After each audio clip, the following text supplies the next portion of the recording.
संसद से राहुल गांधी की सदस्यता खत्म करने पर मोदी सरकार पर बरसी प्रियंका गांधी। कहा, एक शहीद पिता के बेटे को मीर जाफर कहा, मां का अपमान किया, फिर आपकी सदस्यता रद्द क्यों नहीं हुए।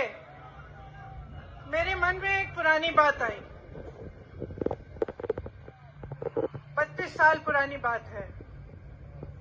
मई 1991 की बात है। मेरे पिता की शव यात्रा तीन मूर्ति भवन से निकल रही थी।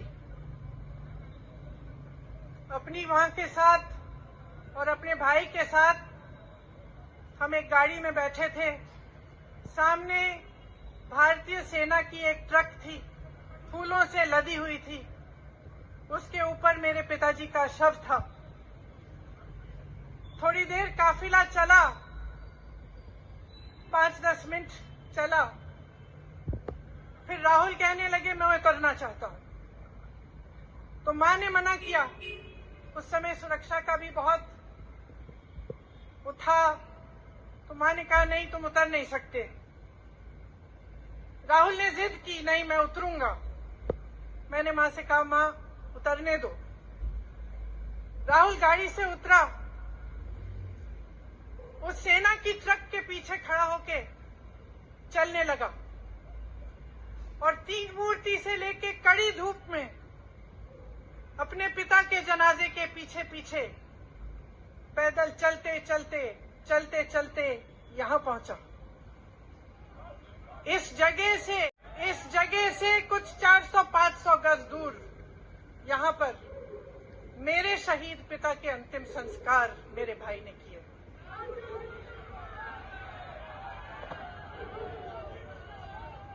सुनिए, वो चित्र मेरे दिमाग में अभी भी है, मेरे मन में है। मेरे पिता का शव इस तिरंगे झंडे में लपेटा गया था। इस तिरंगे के नीचे मेरे पिता का शव था और उसके पीछे चलते चलते मेरा भाई यहां आया। उस शहीद पिता का अपमान भरी संसद में किया जाता है। उस शहीद के बेटे को आप देशद्रोही कहते हैं, आप मीर जाफर कहते हैं, उसकी आप मां का अपमान करते हैं। आपके मंत्री मेरी मां का अपमान भरी संसद में करते हैं।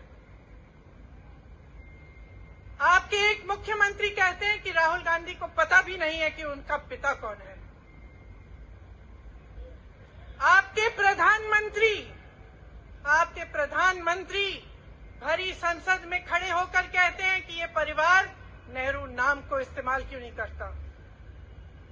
पूरे परिवार का अपमान करते हैं।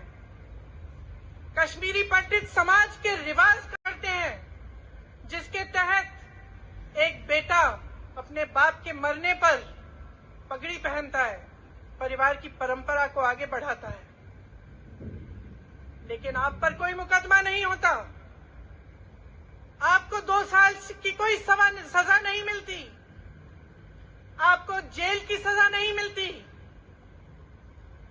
आपको संसद से कोई बाहर नहीं निकालता, आपको मना नहीं करता कि 8 सालों के लिए आप चुनाव नहीं लड़ सकते। क्यों? मैं पूछना चाहती हूं, क्यों? आज तक हम चुप रहे हैं, हमारे परिवार का अपमान करते गए। मेरे भाई ने क्या कहा? संसद में वो मोदी जी के पास गए और उनसे गले लगे। मेरे भाई ने कहा, मैं आपसे नफरत नहीं करता हूं, मेरे दिल में आपके लिए कोई नफरत नहीं है, हमारी विचारधारा अलग है, लेकिन हमारी नफरत की विचारधारा नहीं है। तो मैं पूछना चाहती हूं, एक आदमी का कितना अपमान करोगे? कितना अपमान करोगे? क्या यही है इस देश की परंपरा? आप परिवारवादी कहते हैं, तो भगवान राम कौन थे? भगवान राम को वनवास में भेजा गया। उन्होंने अपने परिवार, अपनी धरती के प्रति अपना धर्म निभाया। क्या भगवान राम परिवारवादी थे? क्या पांडव परिवारवादी थे कि वो अपने परिवार की संस्कारों के लिए लड़े? और हमें क्या शर्म आनी चाहिए कि हमारे परिवार के सदस्य शहीद हुए इस देश के लिए, कि इस झंडे में उनका खून है, इस धरती में उनका खून है। इस देश के लोकतंत्र को मेरे परिवार के खून ने सींचा है। और जो सोचता है कि हमें अपमानित करके हमें डराएंगे, हमें धमकाएंगे, जो सोचता है कि तमाम एजेंसियों को लगाकर हम पे छापे मारकर हमसे कुछ भी कर ले, हमें डराएंगे, वो गलत सोचते हैं। हम डरने वाले नहीं हैं। हम और मजबूती से लड़ेंगे। हम इस देश के लोकतंत्र के लिए कुछ भी करने के लिए तैयार हैं। इस देश के लोकतंत्र को, इसकी नींव कांग्रेस पार्टी के महान महापुरुषों ने डाली है। कांग्रेस पार्टी लड़ी इस देश की आजादी के लिए और आज भी इस देश की आजादी के लिए है। कभी कभी मैं सोचती हूं, मुझे समझ में नहीं आता कि पब्लिक क्या सोच रही है। क्या देख नहीं रही है क्या हो रहा है? क्या आपको दिख नहीं रहा है कि आपकी सारी संपत्ति लूटी जा रही है, एक आदमी को दी जा रही है, गिने चुने उद्योगपतियों को सब कुछ दिया जा रहा है? किसकी संपत्ति है? ये राहुल गांधी की संपत्ति है, ये आपकी संपत्ति है। ये पीएसयू किसके हैं? किसके लिए बनाए गए? आपके लिए बनाए गए, जो ऐसे एक के बाद एक इनको बेचे जा रहे हैं, दिए जा रहे हैं। इसी से तो आपका रोजगार आता है। छोटे उद्योगों से, छोटे व्यापारियों से आपका रोजगार आता है। किसी बड़े अडानी से नहीं आता। रोजगार नहीं देते, छीनते हैं आपका रोजगार। तो आप समझ क्यों नहीं पा रहे हैं? आप गैस के सिलेंडर के लिए 1000 रुपए दे रहे हैं और यहां आपकी सारी संपत्ति किसी को सौंपी जा रही है। राहुल गांधी जी ने क्या कहा?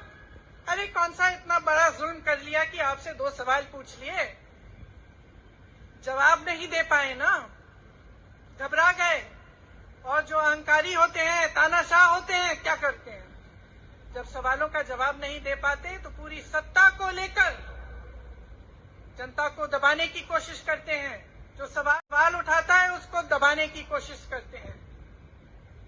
आपने कभी सोचा है, आंखें खोलिए, आपने कभी सोचा है कि ये पूरी सरकार, ये सारे मंत्री, ये सारे सांसद एक आदमी को बचाने की क्यों इतनी कोशिश कर रहे हैं? इस अडानी में है क्या कि इसको आप सारी संपत्ति दे रहे हो देश की? 20 हजारों करोड़ शेल कंपनियों में इनकी हैं और आप इन पे इंक्वायरी नहीं कर सकते।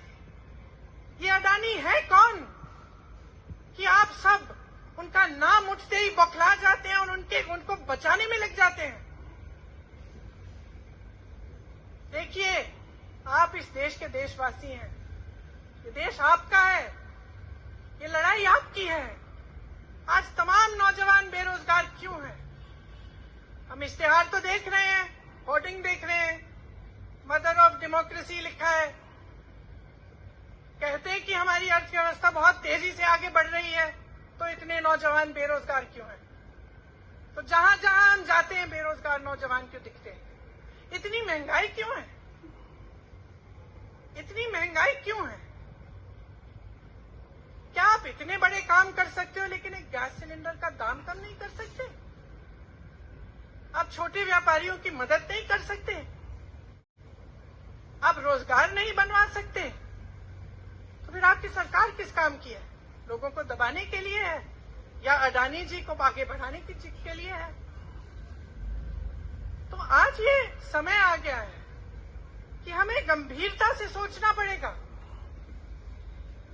ये सरकार पूरी कोशिश करती है कि आपका ध्यान भटकाया जाए। अब आप सोचिए, कन्याकुमारी से कश्मीर तक एक आदमी चला, उसके साथ लाखों लोग चले, क्या पैगाम लेके चला? किस लिए चला, उसके दिल में क्या भावना थी कि लाखों लोग देश भर से उससे जुड़ के चले। समता, एकता की भावना थी। आज आपके सारी मीडिया, आपके सारे मंत्री, आपके सारे सांसद, आपके सारे कार्यकर्ता कह रहे हैं कि राहुल जी ने विदेश जाकर देश का अपमान किया, राहुल जी ने एक वर्ग का अपमान किया। क्या एक आदमी जो कन्याकुमारी से लेकर 5000 किलोमीटर कश्मीर तक चल के ये रोज रोज कहता है कि इस देश को एक होना चाहिए, सबको समान दृष्टि से देखना चाहिए, क्या ये आदमी देश का अपमान कर सकता है? क्या ये आदमी एक वर्ग का अपमान कर सकता है? तो ये आदमी क्या कर रहा है? ये आपकी आवाज उठा रहा है। ये क्या कह रहा है? कह रहा है कि गरीबों को अपना हक दो, नौजवानों को अपना हक दो, महिलाओं को अपना हक दो। यही तो कह रहा है। और हक क्या है? हक ये है कि जो आपका है वो आपके हाथों में जाना चाहिए, किसी बड़े उद्योगपति के हाथ में नहीं जो प्रधानमंत्री जी के मित्र हैं। ये है आपका हक। उसी हक की लड़ाई लड़ रहा है। तो आप समझिए, ये एक इंसान की बात नहीं है, ये एक राहुल गांधी की बात नहीं है, ये पूरे देश की बात है। जब हम कहते हैं लोकतंत्र को बचाना है, तो हम किस बात की को बचाने की कह रहे हैं? क्या कह रहे हैं हम? लोकतंत्र क्या होता है? खुल के जवाब मांगो, सवाल उठाओ। यही तो लोकतंत्र है कि आपको कोई आपत्ति है, कोई समस्या है, आप किसी के पास जाकर अपना हक मांग सकते हैं। आप कह सकते हैं, भाई हमारे लिए ये क्यों नहीं किया, इतनी महंगाई क्यों है, हमारे लिए रोजगार क्यों नहीं बनाए। लेकिन आज यही हक आपसे छीना जा रहा है और आपका ध्यान इधर उधर भटकाया जाता है और इतनी चीजों को फैलाया जाता है जो सच नहीं है, झूठों को फैलाया जाता है। आप सोचिए, राहुल गांधी दुनिया के सबसे 2 बड़े जो शिक्षा के संस्थान है वहां से पढ़ के आए हैं। हार्वर्ड और कैम्ब्रिज की उनकी डिग्री है। कैम्ब्रिज से उन्होंने इकोनॉमिक्स में मास्टर्स डिग्री, एमफिल डिग्री उनको मिली। आप उसको पप्पू बनाते हैं। पूरे देश भर में आपकी सहायता के साथ मेरे मीडिया के दोस्तों, डिग्री आपने देखी नहीं, सच्चाई आपने देखा नहीं, उनको पप्पू बना दिया। फिर पता चला कि ये पप्पू तो यात्रा में निकल आया और पता चला कि ये तो पप्पू है ही नहीं, ईमानदार भी है,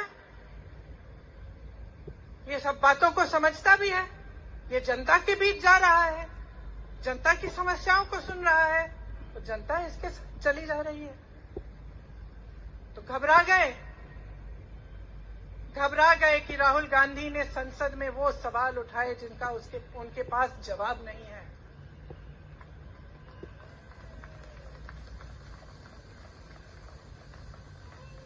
क्या किया सुन लीजिए। एक तरफ से हंसी भी आती है कि एक आदमी को रोकने के लिए इतना सारा करना पड़ा। जिस आदमी ने राहुल जी के खिलाफ सूरत में कंप्लेंट लगाई, आपको मालूम है कि पिछले साल उसने खुद कचहरी में जाके बोला इस पे आप स्टे लगा दीजिए। 1 साल के लिए अपने ही केस पे स्टे लगवाया। फिर वापस कब गए केस खुलवाने के लिए? राहुल गांधी के संसद में अडानी के भाषण देने के 1 हफ्ते बाद। 1 हफ्ते बाद वो आदमी वापस जाता है, कहता है केस सुन लीजिए, अब हम तैयार हैं। 1 महीने के अंदर अंदर जज कह देते हैं कि राहुल गांधी को 2 साल की सजा मिलेगी। आपने देखा इस देश में कितने केस हैं कि जेल में 10 साल के लिए पड़े रहते हैं होती। ये तो सुनवाई भी फट से हो गई, जजमेंट भी फट से हो गई, सजा भी फट से हो गई। और आपने कह दिया अगले दिन कि 8 सालों के लिए ये चुनाव नहीं लड़ सकते, संसद से बाहर कर देंगे इनको। वाह वाह। वाह वाह वाह वाह, बहुत धैर्य है आप में। अरे कायर हैं, कायर है इस देश का प्रधानमंत्री। लगा दो केस मुझ पर, लगा दो केस मुझ पर, जेल ले जाओ मुझे भी, लेकिन सच्चाई ये है कि इस देश का प्रधानमंत्री कायर है।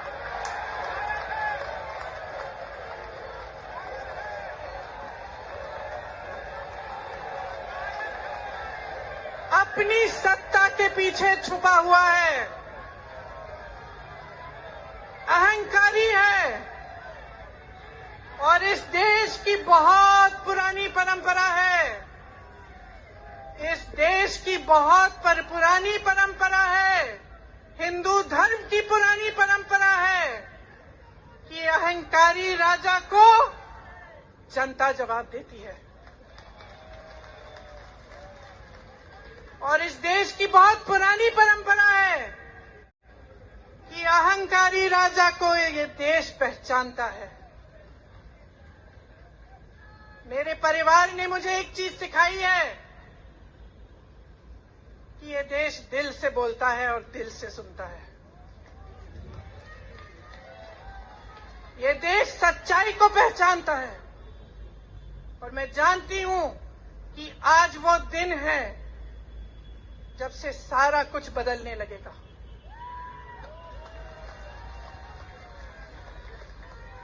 मेरे मीडिया के साथियों, मैं आपसे कहना चाहती हूं, बहुत हो गया है, बहुत हो गया है। मैं जानती हूं आप पर कितना दबाव है, मैं जानती हूं कि आपको लाइन भेजी जाती है कि आज आपको ये कहना है, आज आपको ये लिखना है, लेकिन आपकी एक बहुत बड़ी जिम्मेदारी है। आज लोकतंत्र खतरे में है।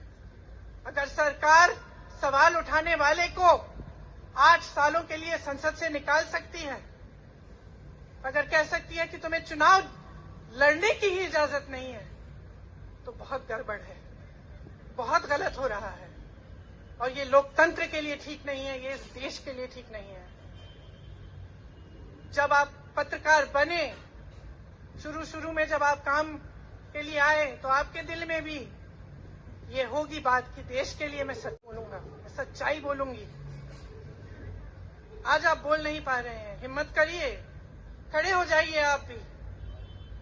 और जैसे खड़गे जी ने कहा कि तमाम पार्टियों ने आज अपनी आवाज उठाई है, उनका हम सब धन्यवाद देते हैं। और हम सबको एक होना पड़ेगा, इसलिए होना पड़ेगा क्योंकि आज ये देश खतरे में है। आज इस देश की सारी संपत्ति एक आदमी को सौंपी जा रही है, और उस आदमी को बचाने के लिए पूरी सरकार खड़ी हो जाती है। बहुत गलत हो रहा है। अगर आज मेरे भाइयों और बहनों आप इसको पहचान नहीं पाएंगे, तो इस देश को बहुत खतरे में डाल देंगे। इसीलिए यहां खड़े हुए महात्मा गांधी जी की समाधि के कुछ ही गज दूर खड़े हुए मैं आपको याद दिलाती हूं कि कितनों ने इस देश के लिए अपना खून बहाया है, कितनों ने इस देश की धरती, इस देश की आजादी के लिए अपना खून बहाया है। ये अफसर हैं, यहां तैनात खड़े हैं, इसी तरह से इनके भाई सरहद पे खड़े होते हैं हमारे लिए, आज भी अपना खून बहा रहे हैं। क्या इसके लिए? क्या अडानी जी के लिए? कि अपने देश के लिए, अपने देश के गरीब के लिए, अपने देश के छोटे व्यापारियों के लिए, महिलाओं के लिए, अपने बच्चों के भविष्य के लिए हम सब अपनी जान देने के लिए तैयार हैं। तो मैं आपसे आग्रह करती हूं, मेरे देशवासियों, आंखें खोल लो, समय आ गया है, डरो मत। राहुल गांधी के शब्दों में डरो मत, इनका सामना करने का समय आ गया है। एकजुट हो जाओ, सामना करो, इस देश की सच्चाई को उभारो, इस देश की एकता को बनाए रखो और इस देश को आगे बढ़ाओ। जय हिंद।